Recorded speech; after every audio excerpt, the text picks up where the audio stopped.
We have about 1 minute. Good evening. Good evening, Facebook family. How are you all this evening? Hope you had a great day today.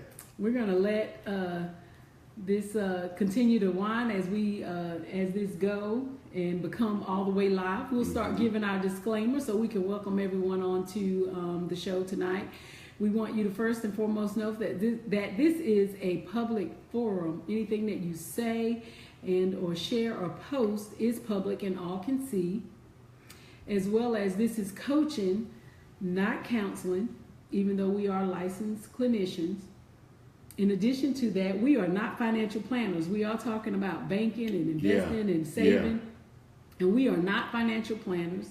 We are talking to you about things that we've learned from being business owners, from our own personal experiences that we've learned from classes that we've taken, business classes, trainings from our mentors, these sort of things. So we will share information from those experiences. So please know that, we are not financial planners, and we want to give that disclaimer. If you like anything about the post, if you like the program, please post and share the program with people on your page. We thank you. And we're going to get ready to get into the topic. And our topic for this week, we're going to be talking about banking, saving, and investing together. And this is really an important area for your relationship, because a lot of times in relationships, honey, what I found, a lot of relationships get derailed because of finances. Absolutely. And so, taking care of the finances, discussing the finances, planning the finances, these things are very important. And it determines basically how much you pay for your items, what type of financing, whether you need financing at all. Right. A lot of times will weigh heavily on what we're going to be talking about tonight. Because I think we were talking about FICO. Your credit score. Your credit score. So we've been talking about banking, saving, and investing. And last week's homework assignment or your tablet was to find out your credit score. So to do that, you had to do a little bit of work, and you had to pay a few dollars to actually get your score. You could get your credit report, but to get your actually score, it does take a few dollars for that to be scored. So I hope that people were able to access your freecreditreport.com. You can get that annually for free. Hopefully people were able to access your score. So we want to dive right into, what do these scores mean, on the grand scale of things? What does that score mean? So first off, your credit score has everything to do with how much money you pay for things. It will determine your interest rate. It will determine if you need to put a down payment. It will determine how much of a down payment you need. It even can determine whether or not you can get a cell phone these days. So your credit score is really huge. And we often forget, sometimes your credit score makes a determination in you getting employment, depending on the company or the job that you're applying for. So the other thing too is you may be denied certain bank accounts based on your credit score, if your credit score is too low. And then there's other checks and things. Insurance rates. Absolutely. And balances that banking companies use to determine whether or not you're even worthy of maintaining an account.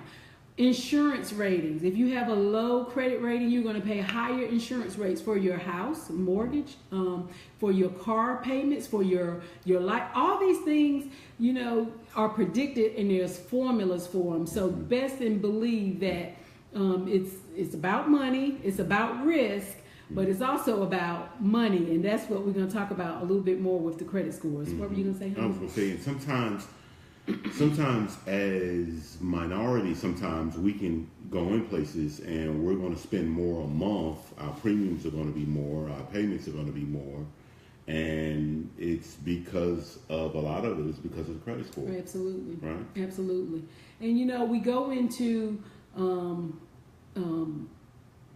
not really taking, I know for me personally, starting off, didn't take my credit serious when I was younger. And I remember being in college, at the age of like 18 or 19, and my mom saying to me, I see they're sending all these credit card things to the house. Don't you apply for those credit cards? Don't you fill that out? But the thing that was missing was I didn't really understand why I shouldn't fill them out. And getting a credit card at 19 years old with a $500 limit, a $1,000 limit, that was a lot of money in the 80s. And you can best and believe that I did sign my name on the dotted line and I had those credit cards. So, but I didn't really understand the importance of, paying on time and not charging more than what I could pay off in a very reasonable time. So let's talk about these credit scores. So first of all, there's a couple different companies now that do scores. And so there is a bit of a wide range in scores from low to what is considered high. So the range is 300 to 800. That's a typical credit score range. If you have below a 500, you can best believe you are having difficulty getting credit. And every time you go somewhere, they're probably asking you for a cosigner. And that's probably if you're under that 500 range. Now, your goal, a good goal, and this again is our opinion, a goal is to be 700 and above on your credit score. That's what's considered a good credit rating. And remember, the score goes all the way to 850. And we're going to tell you a little bit more about what all these things mean.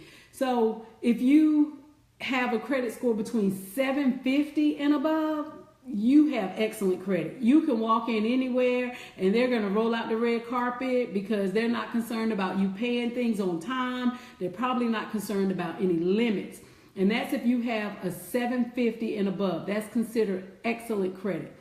And if your credit range is somewhere between 650 and 699, that's considered a fair credit score. Now, in some places or some companies, they would consider that good. It depends on the things that were late, for example. How long ago were they late? Things stay on your credit report for 7 years. So those late things that are pulling your credit score down, were they a year ago or 2 years ago, or were they 5 or 6 years ago? Those type of things make a difference, one, in your rating, and number two, when the creditor looks at that, they're going to determine whether or not they feel you're credit worthy. So say your score is 652. Right? But the last time you were late on anything was 5 years ago.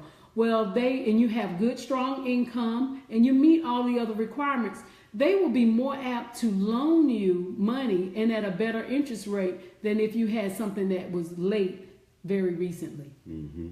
And this is, again, I just want to remind you, because this program is geared for couples. And you're probably thinking, well, why are you talking about this stuff now? Because this is very important in relationships, and it's it just creates security. It creates the ability to be able to get some of the things that you want and not pay exorbitant interest rates. Mm-hmm. It makes a difference, in your payments. In the grand scheme of things, it really has an impact on your relationship. Absolutely. And so we're going to get into now, what does this FICO mean? This FICO, what does it mean? What does it stand for? Who is this person or this thing? Well, the acronym stands for Fair Isaac Corporation. And basically, it's the company that uses a formula to compute a credit worthiness rating. Now, think about this. This credit rating system was developed in the 1960s. Now, just think about in America where we were in the 1960s. It was after World War II. The economy was booming. You had all sorts of industry and jobs, and you had a lot of housewives, stay-at-home mamas, right? Mm-hmm. So what did companies started doing? Well, your smaller companies and your home appliance companies and those type of people companies started using the FICO to determine creditworthiness for individuals. Previously, it was used for companies, steel companies and big industry. But then individual companies like today would be considered Lowe's or Home Depot or H.H. Gregg, just to give a couple examples. They started using FICO scores so they can lend credit to individuals. So woe and behold, now you have credit for everything that you wanted. And it became really good. You wanted a credit card, and you wanted a credit card with a certain rating because that meant you were credit worthy. You had good credit. It was part of the American dream. So this is how FICO scores really got used and got embedded into now our everyday lives for everything that we do, buy and purchase and obtain employment in some cases. So about 10 years ago, another company who got tired of using the FICO's companies got tired of using their formula because they had to pay Fair Isaac Corporation to use their formula. They started their own company. And guess who started their own company to determine scores? The 3 credit repositories that do the reporting. So about 10 years ago, Experian, TransUnion, and Equifax, those are the 3 credit bureaus, as we call them, or credit repositories. They got together and they developed their own formula for determining credit worthiness. Now, the difference is they will tell you some of the things that they use, but they won't tell you the weight of those. So you never get the formula from them. So they're not selling their formula or anything of that nature. But one day, I bet you they're going to want to sell that formula just like Fair Isaac did and make some money. But let me tell you a little bit about the Vantage score. So it's newer. It's only been around since about 2006. And those 3 credit companies, they developed it. And it was a way for them so they didn't have to pay the cost to get FICO scores. And you got to remember, in 2006, the economy was really suffering around that time. So they were also looking a way to save money as well as make money. So what they do is their scores also include activities over the past 24 months, which also can include information that regular traditional FICO scores do not use, such as rent payments. So if you're renting somewhere, they can include your rental history as a part of your credit worthiness. How do you pay your utility bills? Do you pay your utility bills on time? So these sort of things are included in the Vantage Guard scoring. It's similar to the FICO, but like I said, they won't tell you how much each area matters in determining your actual credit score. Anything you want to say there? No, go ahead. Okay. All right. So the other thing is, you may wonder is, okay, I pulled my credit from Experian and I had a 725, but I pulled it from TransUnion and it was like a 680. Why such the big gap in difference in the credit score? So you may get a different score from all 3 of them, or and usually that's why when you pull your FICO, they pull all 3 and they usually go with the middle score. Typically, that's what creditors do. They take your middle score because they figure my saying of the truth is somewhere in the middle about your credit worthiness. So I'm about to lose my train of thought here. So the reason why you have such a range in your actual credit scores is because all creditors don't use all 3 credit repositories. Some companies use all 3, some use 1, some use 2, and they may use different ones at different times. So you may pull your credit here and your score, like I said, may be a 752, and on another company it may be a 682. So that's why you have a difference in your credit ratings with the different companies. So let's talk about a little bit why that FICO score, or really what the FICO score, how it matters and why it matters, okay? Because they actually give the formula. So these are the things that affect your credit rating. So 35%, which is the biggest chunk, is how do you pay your bills on time? Or do you pay your bills on time? Now, here's one thing. If you pay your bills on time, it's going to have a 1 when you look at your credit report.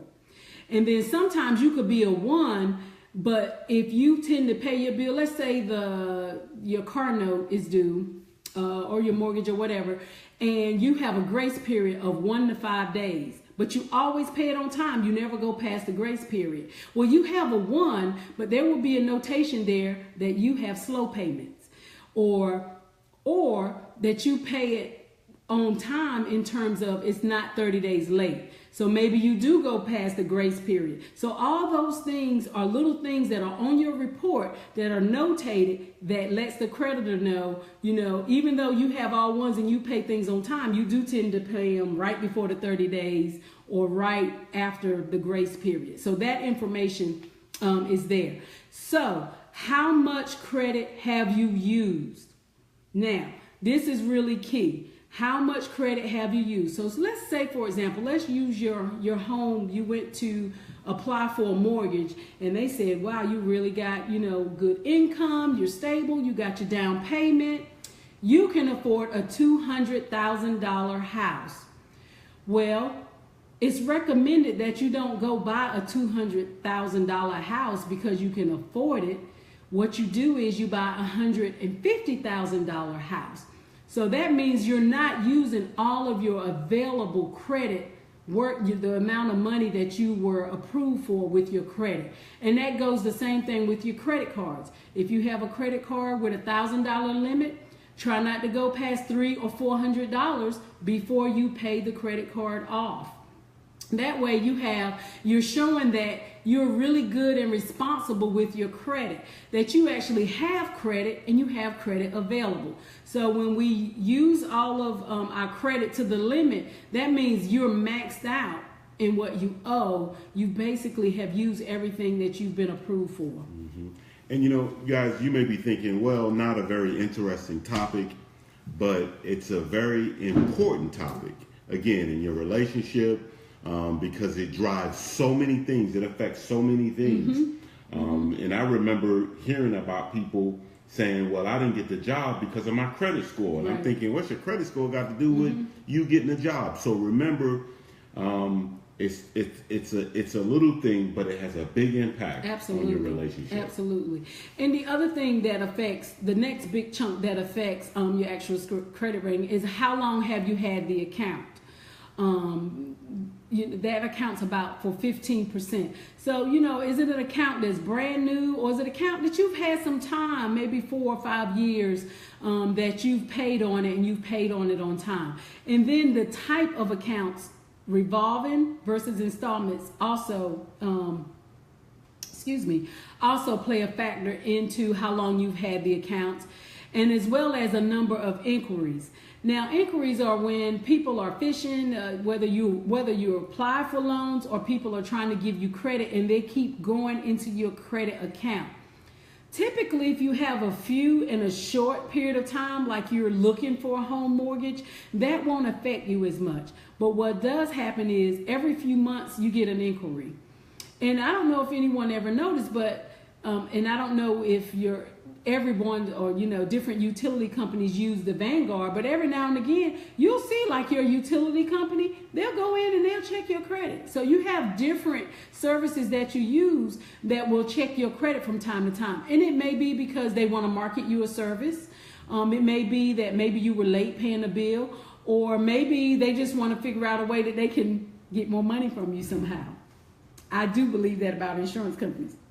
So the things that affect, and I know we just about out of time, and I thought that we would get through this today. Mm-hmm. So if you had to summarize what you have. Well, really, if I had to summarize what I have left, because I really already explained this, it would be to explain installment versus revolving accounts. You may see a R1. That means that's a revolving account, and the 1 means you paid on time. Or you may see an I in a 1, and that's an installment account. So the main difference between a revolving account, and then sometimes when you get your summary, it may say too many revolving accounts.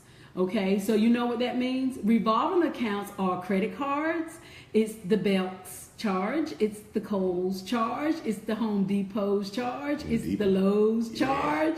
Am I hitting everybody? It's the Jared's charge. It's all these sporting goods. It's all these stores that you go in and you open up these credit cards, because what happens is, and why it means revolving, is because the amount. Okay, so you may have a limit as to what they approve you for. So say they approve you for a $2,000 limit. Well, it's revolving because once you pay that off, then you're done, unless you charge it again. So that means it's a revolving. The balance is revolving. What you're paying is revolving. And as long as you have good ratings with that, is good. But if you have too many of those, it actually brings your credit score down. So installment loans are your mortgage. Installment loans just mean a set amount that you pay every month for that loan over a certain period of time. So same thing, your mortgage, your car notes, maybe student loans, things of that nature are considered installments. So we're going to wrap this up because we're out of time, but we may just use next week to summarize everything that we talked about, because I want to give you as a tablet. Last week we told you to please go pull your credit score, pull your credit report, and pull your credit score and know what your score is. So if you didn't do that, I want to give you another opportunity to do that. Go to freecreditreport.com and get your free credit report. Pay the $8. So per each one, what is that? What's 8 times 3? You see how bad my math is? 24. So pay the $24 to have your score done, and then sit down and look at your score and compare and see what's on your report and why you may got a 1 over here and a 3 over here. And then, we can maybe spend some time talking about what you need to do if you need to correct and clean some stuff up. So again, thank you for tuning in. Great to see everybody on the call tonight. Hey, remember, Rick. This is a public forum. Anything that you say, share, or post is public. If you have a private matter, please send us an email to lifewithoutlimitscc.com. And remember, we are not financial planners. And we'll talk to you next week. And right. remember, we empower the people that build relationships. Have a great week. God bless you.